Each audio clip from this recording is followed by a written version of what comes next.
Hello good afternoon friends. ఇదేంటో చెప్పనా, దాల్ తడక, ఆనపకాయ పప్పు ఆనపకాయ కందిపప్పు. ఇందులో అగస్తాకు వేసాను. ఇదిగోండి ఫ్రెండ్స్, కనిపిస్తుంది కదా, ఇది అగస్తాకు. కొంచెం వేసినా చాలు అగస్తాకు. నేను ఏకాదశి కదా, ఈరోజు ద్వాదశి. సో కార్తీకం ఇంకా ఉంది కాబట్టి ఇక్కడ తమిళ వాళ్ళకి ఉంటుంది కార్తీకం. నిన్న ఏకాదశి, ఈరోజు ద్వాదశి. ద్వాదశి నాడే తినాలి. ద్వాదశి నాడే ఎందుకు తినాలి?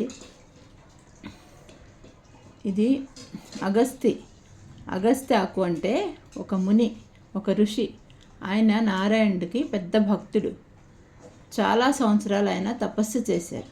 తపస్సులో కూర్చొని తపస్సు అయిపోయాక ఆయన చనిపోయారు. చనిపోయాక ఆయన ఒక చితాభస్మం ద్వారా అగస్త్య చెట్టు లేచింది.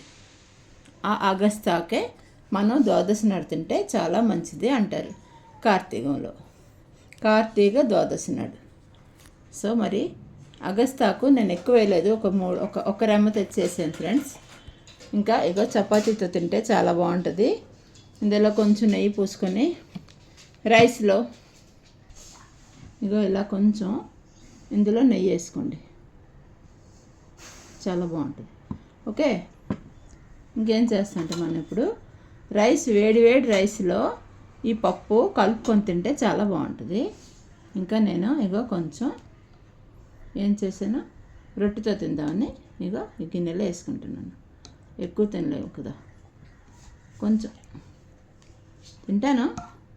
అన్నం రాత్రి తింటాను, నైట్ టైం. ఎలాగో చుక్క చూసి తింటారు, సోమవారం మంచిది కాబట్టి నైట్ తింటారు రైస్. అది ఉపవాసం ఉన్నప్పుడు ఏవి తిన్నప్పుడు చుక్క చూస్తుంటారు కదా, సో అది వదిలేండి, మామూలు చెప్ప. ఇగో పప్పు, ఆనపకాయ, అగస్త్య, పరోటా. ఇందులో మటన్ చికెన్ హండి అంటారు కదా, అలాగే దాల్ తడక అంటారు. ఇలాగా చూపించుకుంటే బాగుంటుంది కాబట్టి వీడియోలో ఇందులో వేసుకున్నా. ఇగో ఇందులో వేసుకొని ఇప్పుడు తింటా.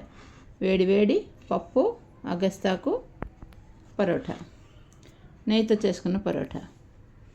ఇంకా ఎవరికైనా రైస్ కావాలంటే రైస్తోని కొంచెం తిన్నా మంచిది ద్వాదశి నాడు. ఓకే.